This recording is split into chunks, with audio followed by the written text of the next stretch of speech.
ये मुख्यमंत्री जी को पता नहीं क्या हो गया, इतने अपने आप को जादूगर और बड़े सुलझे हुए व्यक्तित्व के धनी हैं।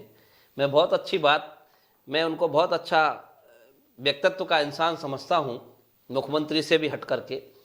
लेकिन पता नहीं क्या हो गया है, वो आज कहते हैं, अभी हाल ही में भरतपुर में जब नदबई में एक पंचायत होती है, जोगिंदर अवाना भी गुर्जर समाज के विधायक हैं, जिनसे एक बड़ी रैली का आयोजन करवाते हैं, प्रायोजन करवाते हैं। और उस प्रायोजन में जाकर के वो जब ये बोलते हैं कि कोई व्यक्ति जाति के आधार पर मुख्यमंत्री नहीं बनता है। लेकिन मुख्यमंत्री जी, मैं आपसे ये भी पूछना चाहता हूं कि कोई व्यक्ति जाति के आधार पर मुख्यमंत्री तो नहीं बनता है, मैं मानता हूं आपकी बात को, लेकिन कि जाति के आधार पर मुख्यमंत्री बनने से भी नहीं रोका जाता है, यह भी आपको समझना होगा। यह कौन समझेगा? इस बात को भी समझने की आवश्यकता है कि जाति के आधार पर मुख्यमंत्री तो नहीं बनता, पर जाति के आधार पर मुख्यमंत्री बनने से भी नहीं रोका जाता, यह भी आपको समझने की आवश्यकता है। और ये 36 कौम समझ रही है, गुर्जर समाज भी समझ रहा है इस बात को। और कहां आप बात कर रहे हैं कि जाति के आधार पर मुख्यमंत्री नहीं बनता, वो आप वहीं उसी जाति के एक विधायक को कह करके और एक रैली करवाते हैं और उस जाति को बैलेंस करने का काम करते हैं। ये कोई बात आपकी जमती नहीं है, आपको थोड़ा बहुत समझना चाहिए। कोई बयान देने से पहले सोचो, जरा सा बात करो। कोई व्यक्ति कहता है कि जाति आधारित राजनीति नहीं होती है, किसी भी दल की बात हो, लेकिन प्रदीप भाई, मैं आपको कहना चाहता हूं कि बिना जातियों के भी राजनीति संभव नहीं है। चाहे वो कोई भी राजनीतिक दल हो, बिना जाति के भी राजनीति नहीं कर सकते। जब वो सोशल इंजीनियरिंग कहते हैं, उसको क्या कहते हैं? उसको सोशल इंजीनियरिंग को क्या कहते हैं? मैं पूछना चाहता हूं उन लोगों से, ऐसा जो बात करते हैं इस तरह की, उनको सीधा सीधा पूछना चाहता हूं कि जातिवादी के आधार पर राजनीति नहीं होती, सोशल इंजीनियरिंग के आधार पर राजनीति होती है। सोशल इंजीनियरिंग का हिंदी रूपांतरण क्या होता है, ये बताने का प्रयास करेंगे? जरा आप लोगों को समझने की जरूरत है। इस तरह की बात करके आप अपने किसी बातों को लोगों को घुमा नहीं सकते, लोगों को बेवकूफ नहीं बना सकते। और कोई भी समय, कोई भी व्यक्ति, आपने कहा वहां पर बयान दिया, बड़े बड़े जोर जोर से आपने, शोर के साथ, आपने आवाज के साथ, कि जाट भी समाज का वो नहीं हो सकता, राजपूत नहीं हो सकता, गुर्जर नहीं हो सकता, ऐसा नहीं हो सकता, वैसा नहीं हो सकता।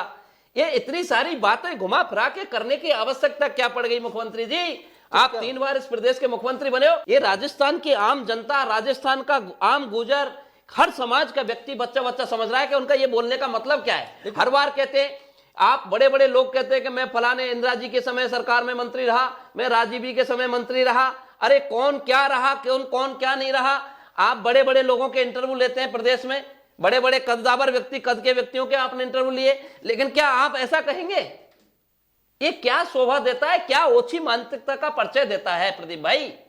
ये समझने की जरूरत है। और ये मैं और आप नहीं, इस राजस्थान की धरती पे आम कोने कोने में बैठा, पूरब से लेकर पश्चिम, उत्तर से लेकर दक्षिण तक आम व्यक्ति समझ रहा है इस बात को कि ये क्या कहना चाहते हैं जातिवादी की, कि जाति के आधार पर कोई मुख्यमंत्री नहीं बनता है। क्या कहना चाहते हैं? किसी भी व्यक्ति को जो मुख्यमंत्री बनेगा, 36 कौम के लोग विधायक जो बहुमत देंगे जिस दल को, उस पार्टी का नेतृत्व फैसला लेगा, वो मुख्यमंत्री बनता है। वो जाति का किसी ना किसी का जरूर होता है, ऐसा भी नहीं होता कि वो किसी जाति का नहीं होता। लेकिन केवल आप इस आधार पर भी नहीं कह सकते, इस आधार पर भी नहीं रोक सकते कि किसी विशेष जाति वर्ग का व्यक्ति मुख्यमंत्री नहीं बन सकता। यह भी बात कहीं समझने वाली बात है। और गुर्जर समाज को भी यह विशेष मंथन और चिंतन करने के लिए मजबूर करने वाला विषय है। नहीं तो क्या गुर्जर होना ही उसका गुनाह है कि मुख्यमंत्री? लेकिन मुख्यमंत्री जो है वो गुर्जर समाज से नाराज तो है नहीं, क्योंकि जोगिंदर अवाना भी तो आपके समाज से आते हैं। मैं आपको वही कह रहा हूं कि एक तरफ तो वो कह रहे हैं कि मुख्यमंत्री किसी जाति के आधार पर नहीं बनता है, एक तरफ उसी जाति को साधने के लिए एक उसी जाति के विधायक को लेकर और वहां बड़ी रैली करवा रहे हैं बैलेंस करने के लिए।